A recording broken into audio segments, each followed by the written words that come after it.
Assalamualaikum warahmatullahi wabarakatuh. Perkenalkan, nama saya Ramlan Surahman, mahasiswa PPG Universitas Islam Negeri Sunan Gunung Jati Bandung, akan melaksanakan PPL yang kedua di MA Manbaul Ulum Jampang Tengah.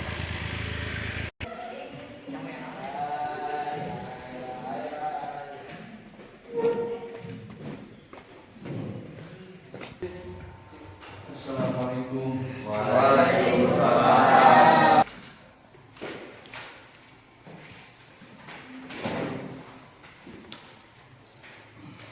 Bagaimana kabarnya anak-anak? Alhamdulillah baik. Sebelum kita mulai pembelajaran, alangkah baiknya kita berdoa dulu. Siapa yang ingin memimpin untuk berdoa pada pembelajaran hari ini? Baik, Pak. Ya, silakan pimpin doa. Ista'id berdoa awalan. Warahmatullahi wabarakatuh. Biasa untuk menguatkan pembelajaran, karena dalam kurikulum merdeka ini kita ada profil Pancasila atau kelima, dan untuk madrasah itu ada profil rahmatan lil alamin.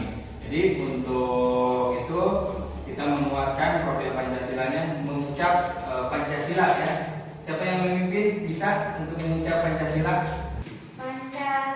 Pancasila. Satu, ketuhanan yang Maha Esa. Satu ketuhanan yang Maha Esa. Dua, kemanusiaan yang adil dan beradab.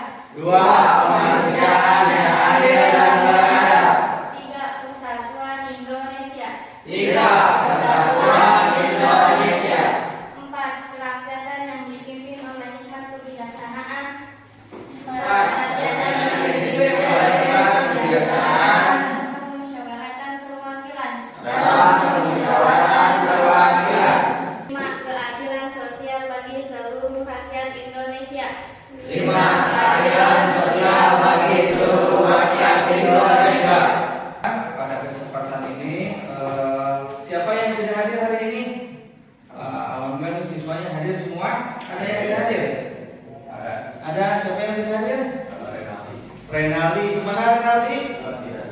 Tidak tahu. Izin. Pak sakit? Sakit. Oh sakit. Ya sakit. Mudah-mudahan Renaldi, kita doakan mudah-mudahan Renaldi diberikan kesehatan ya. Kita doakan agar Renaldi bisa masuk sekolah lagi. Pada hari ini yaitu memahami konsep usul fiqh berupa ijtihad, pentingnya bermadhab, serta klasifikasi bermadhab dan dalil secara komprehensif sebagaimana sarana untuk merespon fenomena kehidupan. Madhab dapat membedakan pengertian taklid, ittiba, dan talqin. Itu pada pertemuan sebelumnya kita telah membahas tentang materi tentang madhab, atau menurut pengertian bahasa adalah pendapat atau kelompok aliran orang lain. Jadi menurut istilah adalah bahwa ijtihad pendapat seorang imam dan memahami sesuatu hukum fikih, yang mana klasifikasi madhab itu terdiri dari tiga. Yang pertama adalah apa? Taklid. Yang kedua adalah ittiba.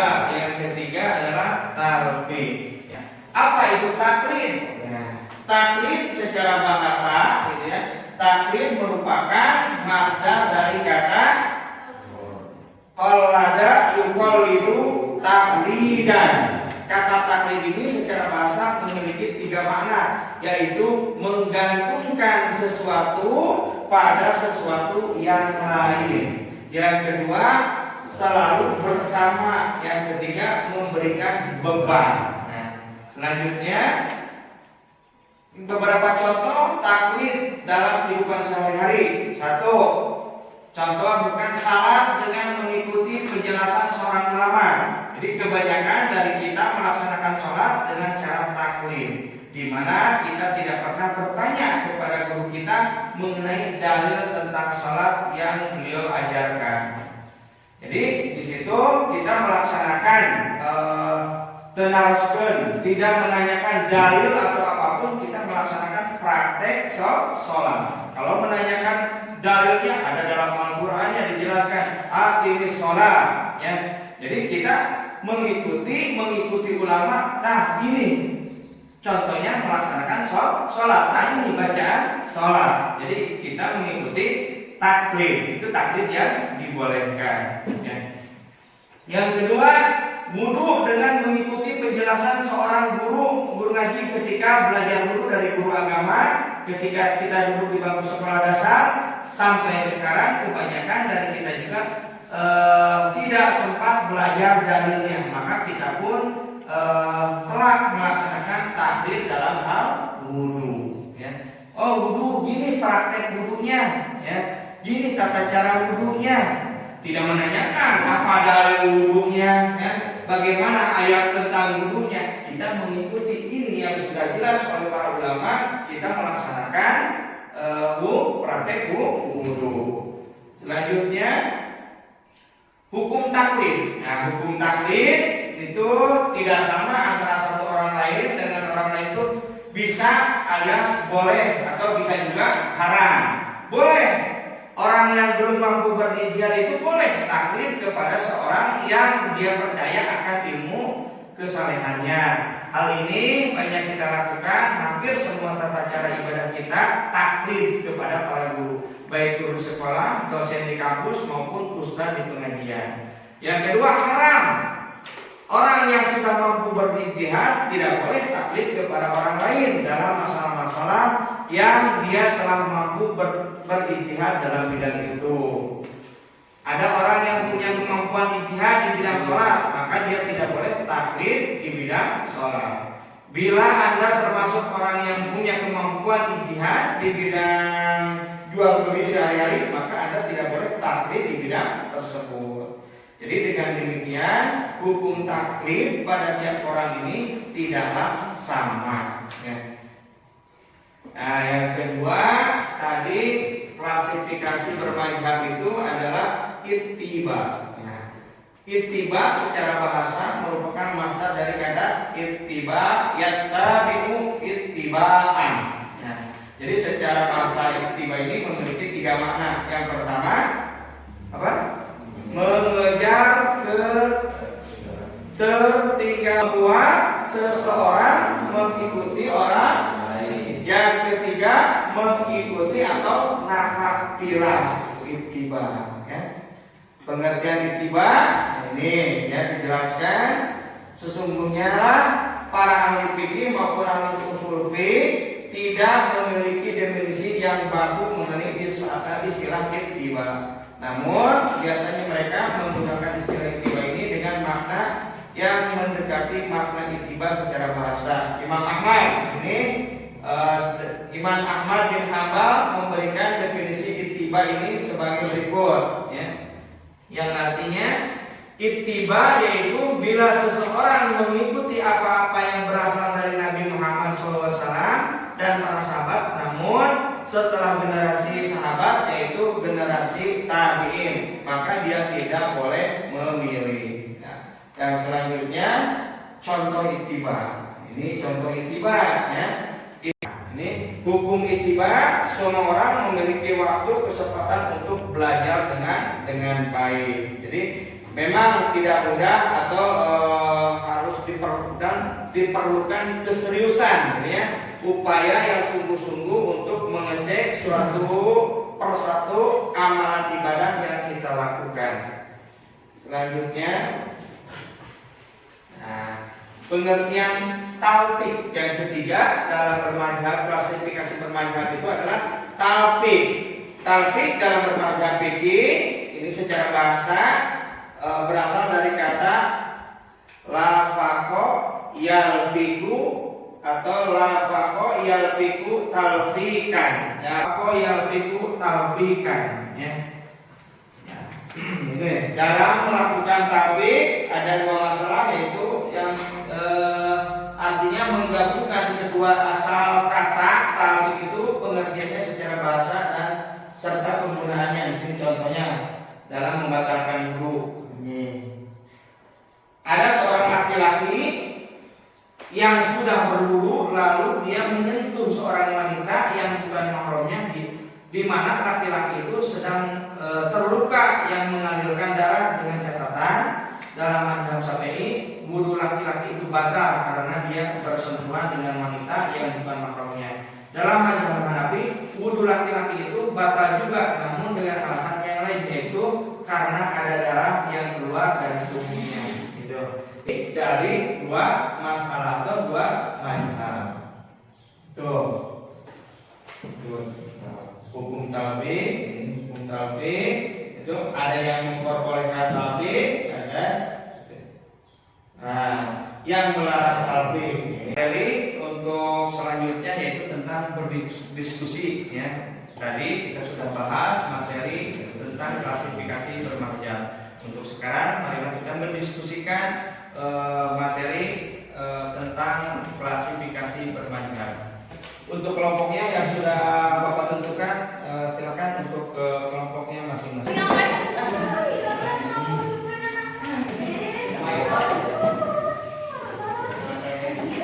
Ya, untuk materi diskusi kelompokkan kertas kosong ini ya, materi tentang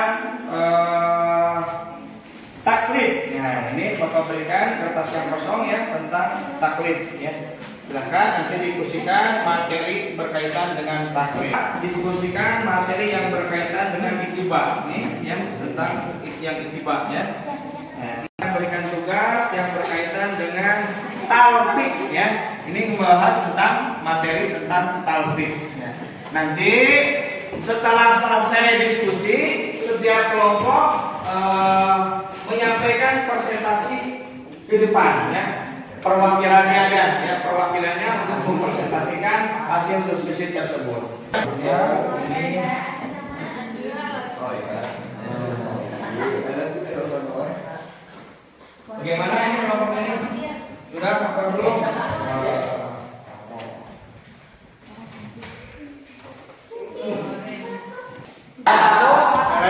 Kelompok dua sudah, kelompok tiga sudah. Ya untuk sekarang mewakilkan untuk yang presentasi ke depan dan kelompok lain menyimak materi yang disampaikan dari kelompok satu ini. Nanti juga selanjutnya kelompok dua mempresentasikan ke depan dan kelompok lain mendengarkan, dan kelompok tiga juga mempresentasikan ke depan. Kelompok satu dan dua mendengarkan dari presentasi kelompok tiga. Nah, itu.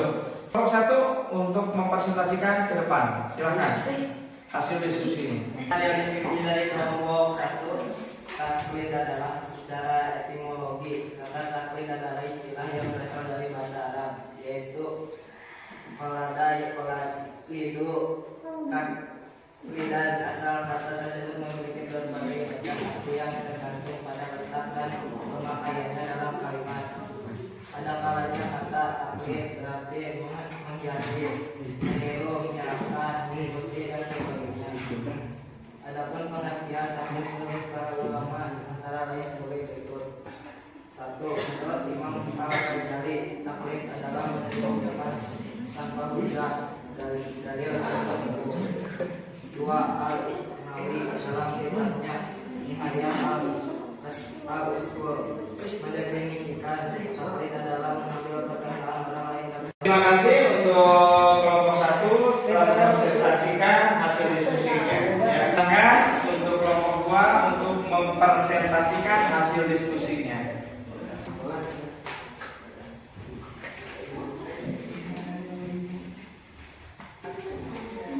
Inilah hasil diskusi dari kelompok 2, penjelasan tentang ittiba.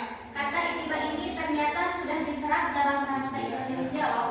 Berdasarkan KBBI, Kamus Besar Bahasa Indonesia, ittiba ini diserap menjadi ittiba yang berperan sebagai kata kerja dan berarti sebagai mengikuti contoh.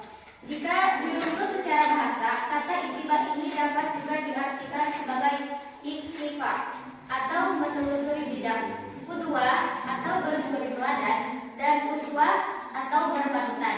Atas dasar itulah istilah ittiba ini berarti menerima perkataan atau ucapan orang lain dan mengetahui sumber atau alasan dari perkataan tersebut, baik dari dalil Al-Quran maupun Ittiba ini adalah upaya umat muslim untuk mengikuti atau menuruti semua telah diperintahkan, yang dilarang dan dibenarkan oleh Rasulullah SAW. Terima kasih untuk kelompok 2 telah menyampaikan presentasinya. Ya, silakan dulu. Kasih aplaus untuk kelompok 2.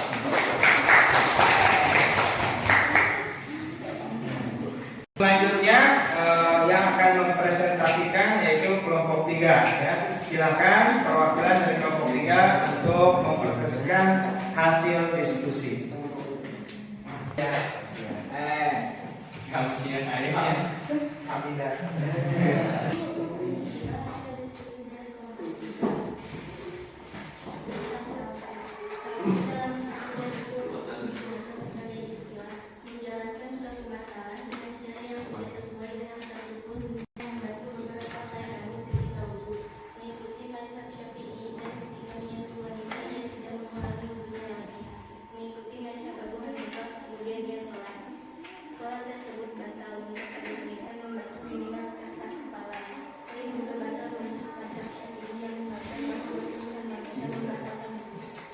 Terima kasih untuk kelompok 3 telah menyampaikan presentasi ke depan dari hasil diskusinya. Silakan kasih aplaus untuk kelompok 3.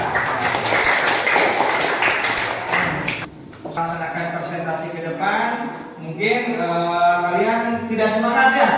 Semangat tidak? Oh, semangat. Yang ada SBG ikuti ya, biar pembelajaran kita lebih semangat lagi ya. Ikuti ya. 1, 2, 3. King badannya besar, King badannya besar, tapi kakinya pendek, lebih lucu angsa, lehernya panjang, kakinya pendek, gajah badannya besar, tapi badannya sipit, lebih lucu siput, kemana-mana rumahnya ikut.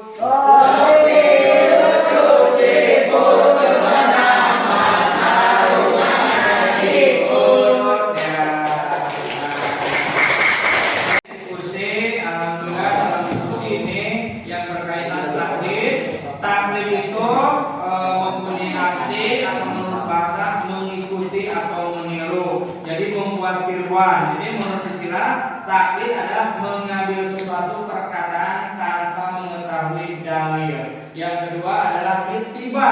Ittiba ini mempunyai arti secara bahasa mengikuti. Kesimpulan dari materi yang diskusi ini dari materi hari ini, sebelum ditutup pembelajaran ini ada ini hasil dari materi ini. Bapak ingin mengetahui sejauh mana kemampuan dari materi ini. Ini lembar kerja peserta didik. Silahkan dikerjakan. Ini materi untuk dikerjakan secara mandiri ya. Selanjutnya.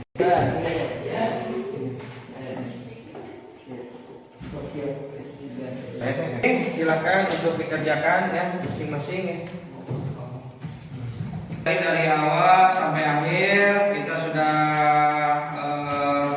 menjelaskan pengertian dari taklid, ittiba dan talbid. Alhamdulillah kita telah selesai melaksanakan pembelajaran ini. Mudah-mudahan pembelajaran ini banyak manfaatnya untuk kita semua. Amin Allah ya Rabbal alamin. Marilah kita tutup materi ini dengan pembacaan doa kifaratul majlis. Bismillahirrahmanirrahim. Subhanakallahumma wa bihamdika asyhadu an la ilaha illa anta astaghfiruka wa atubu ilaik. Assalamualaikum warahmatullahi wabarakatuh.